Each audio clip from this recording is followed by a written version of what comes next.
नमस्कार शेतकरी बांधवांनो, महाराष्ट्रातील शेतकरी बांधवांचे मनापासून स्वागत करतो। शेतकरी बांधवांनो, सध्या संपूर्ण महाराष्ट्रात एकच प्रश्न मोठ्या प्रमाणावर विचारला जात आहे। नमो किसान सन्मान निधीचा आठवा हप्ता कधी मिळणार? पीएम किसान सन्मान निधीचा 22 हप्ता नेमका कधी जमा होणार? याच कारणामुळे मोठ्या प्रमाणावर शेतकरी बांधव यूट्यूब आणि सोशल मीडियावर सर्च करत आहेत आणि तुम्ही पाहत असालच सध्या सोशल मीडियावर अनेक व्हिडिओ व्हायरल होत आहेत, ज्यामध्ये वेगवेगळ्या तारखा सांगितल्या जात आहेत। कुठे सांगितलं जातंय की हप्ता सुरू झाला आहे, तर कुठे सांगितलं जातंय की निवडणुकापूर्वीच पैसे खात्यात जमा होतील। मात्र शेतकरी बांधवांना यामध्ये खरी आणि खात्रीशीर माहिती काय आहे ते आज आपण स्पष्टपणे समजून घेणार आहोत। सध्या उपलब्ध माहितीनुसार पीएम किसान सन्मान निधीचा हप्ता तात्काळ वितरित होणार नाही।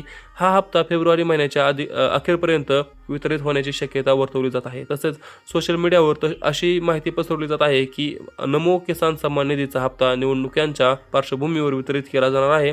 या संदर्भात आम्ही आधीच माहिती घेतली आहे। तुम्ही आमचा यापूर्वीचा व्हिडिओ पाहिला असेल तर तुम्हाला त्यामध्ये स्पष्ट माहिती समजली असेल।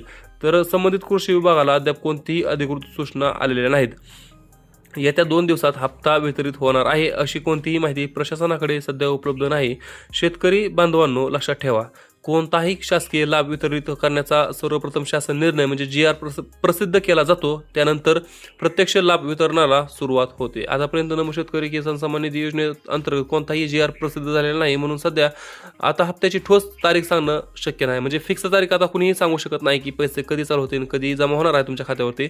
मात्र शासन अचानक देखील हा वितरित म्हणजे शासन अचानक देखील लाभ देऊ शकतो तुम्हाला, कारण सर्व काही शासन निर्णयात नाही पण शासनाच्या हातामध्ये आहे। जर कधी शासन निर्णय आला नाही तर देखील तुमच्या खात्यामध्ये लाभ येतो, कारण वरून पैसे सोडले की तुमच्या खात्यामध्ये पोहोचतात। त्यासाठी GR येणं असं काही बंधनकारक नाही, पण GR आल्यानंतरच पैसे जमा होतात, हे एक खरी गोष्ट आहे। तर हा सर्वस्वी निर्णय महाराष्ट्र शासनाच्या हातात आहे। जर निवडणुकांपूर्वी हा लाभ द्यायचा असेल तर आज किंवा उद्याच हे वितरण होण्याची शक्यता असू शकते, आणि जर निवडणुकांनंतर लाभ देण्यात येणार असेल तर 7 किंवा 8 तारखेनंतर निकाल लागल्यानंतर या संदर्भात अधिकृत अपडेट येऊ शकते। जशी अधिकृत माहिती मिळेल तशी संपूर्ण माहिती आणि खात्रीशीर अपडेट सर्वप्रथम आपण आपल्या चॅनलच्या माध्यमातून तुमच्यापर्यंत नक्की पोहोचू। तर जर तुम्ही पीएम किसान सन्मान निधी किंवा नमो सन्मान निधी योजनेचा लाभ घेत असाल तर तुमच्यासाठी फार्मर आयडी कार्ड म्हणजे शेतकरी ओळखपत्र बंधनकारक करण्यात आलेलं आहे।